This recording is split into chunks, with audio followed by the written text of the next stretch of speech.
Assalamualaikum warahmatullahi wabarakatuh. Halo semuanya, kita kembali lagi pada mata pelajaran Pendidikan Pancasila dan Kewarganegaraan bersama saya, Pariska Anandasari. Nomor NIP 0605 1282 02 50 31. Semuanya, pagi Bu. Gimana hari ini, sehat? Alhamdulillah, luar biasa. Allahu Akbar. Siap untuk minggu pembelajaran? Siap. Coba, masih semangat kan? Masih. Semangat pagi. Pagi. Oke, pagi. Bagus ya. Masih semangat mengikuti pembelajaran hari ini.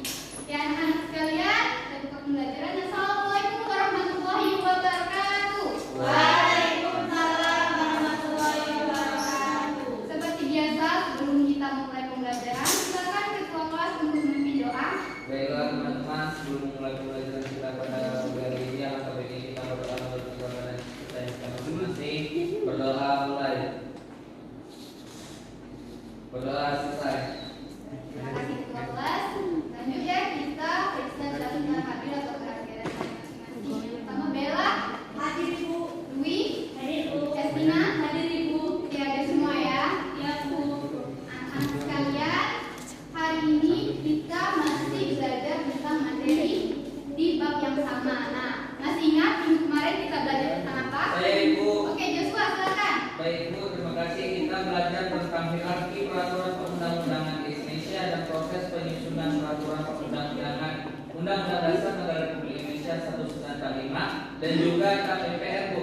Ya oke, bagus Joshua masih ingat dengan materi minggu lalu. Nah, kita pada minggu ini masih melanjutkan materi minggu lalu, yaitu materi tentang proses penyusunan peraturan perundang-undangan, tapi pada penyusunan undang-undang. Nah, bisa anak ini sekalian lihat.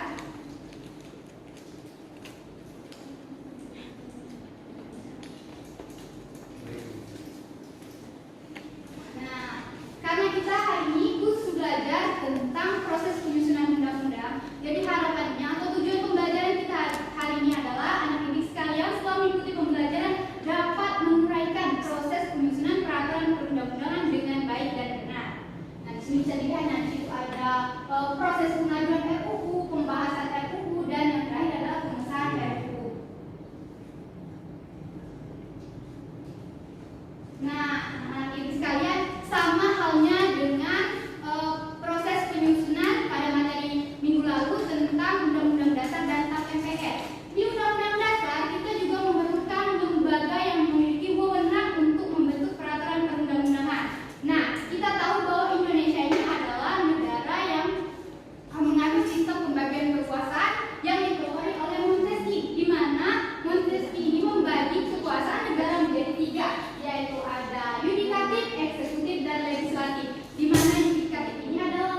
undang-undang. Karena itulah Perpu dan undang-undang berada pada tingkatan yang sama dalam hierarki tata urutan pemerintahan di Indonesia. Jadi kita lanjut pada slide selanjutnya. Anak-anak sekalian bisa lihat di sini terdapat gambar ya pada pojok kanan atas kiri atas dari anak-anak sekalian. Yang pertama itu adalah gedung DPR dan MPR, dan kedua itu ada Bapak Presiden kita ya. Jadi perlu diketahui dalam proses penyusunan undang-undang yang berhak mengajukan RUU adalah DPR dan juga Presiden. Nah, kemudian berdasarkan pasal 20 ayat 2, DPR dan Presiden membahas rancangan undang-undang tersebut untuk disetujui, yang jika disetujui akan dilanjutkan dan disahkan menjadi undang-undang. Kita lanjut ke slide selanjutnya. Nah, bisa dilihat di sini ya, pasal 20 ayat 1 Undang-Undang Dasar Negara Republik Indonesia tahun 1945, DPR berhak mengajukan RUU, dan pasal 5 ayat 1 Undang-Undang Dasar, Presiden berhak mengajukan RUU.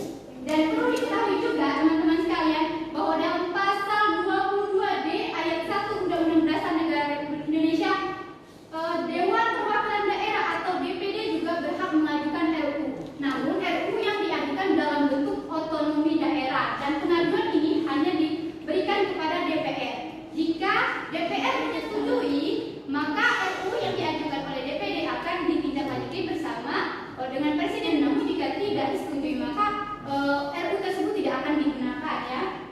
Nah, bisa dilihat di sini. Nah, anak-anak sekalian, untuk pembelajaran selanjutnya mengenai proses penyusunan peraturan dan perundang-undangan bisa kalian lihat pada video pembelajaran berikut ini.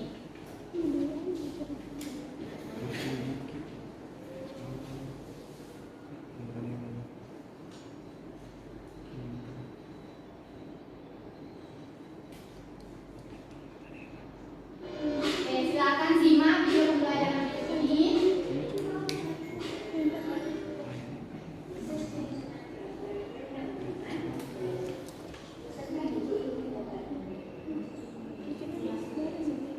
Bisa disimak sekalian, ini adalah proses dari penyusunan peraturan perundang-undangan yang melibatkan dari lembaga legislatif. Kemudian di sini juga mengenai pembahasan yang sudah tadi di bagian yang dijelaskan oleh Ibu tadi ya.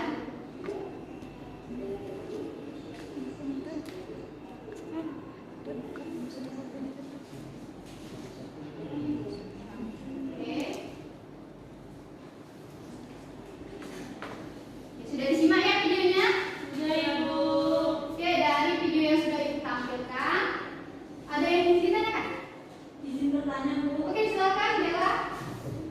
Undang-undang itu kan berada di bawah peraturan Undang-Undang Negara Republik Indonesia tahun 1945. Di buku bacaan disebutkan bahwasanya undang-undang adalah penjelasan lebih lanjut dari undang-undang. Itu maksudnya apa Bu? Oke, bagus sekali pertanyaan dari Bella ya. Coba kita kasih aplaus dulu untuk Bella untuk pertanyaan yang luar biasanya. Oke, anak-anak sekalian, kita tahu ya bahwa undang-undang itu berada di urutan ketiga seperti yang telah kita pelajari sebelumnya, dan di atasnya itu terdapat Undang-Undang Dasar Negara Republik Indonesia tahun 1945 dan juga terdapat TAP MPR. Nah, setiap peraturan di Indonesia dalam proses penyusunan tidak boleh bertentangan dengan aturan yang di atasnya. Begitupun undang-undang. Jadi undang-undang tidak boleh bertentangan dengan Undang-Undang Dasar dan juga TAP MPR. Nah, perlu diketahui juga fungsi dari undang-undang ini untuk menjelaskan lebih lanjut, lebih rinci, lebih detail dari peraturan yang berada di dalam pasal dari Undang-Undang Dasar. Kita contohkan nih, misalnya Undang-Undang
nomor 1. Di sini saya buat nomor biar lebih jelas dan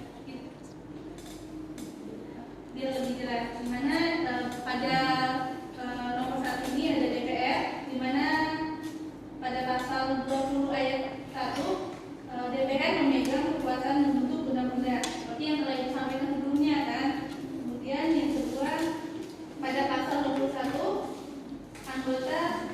anggota DPR berhak mengajukan rancangan undang-undang.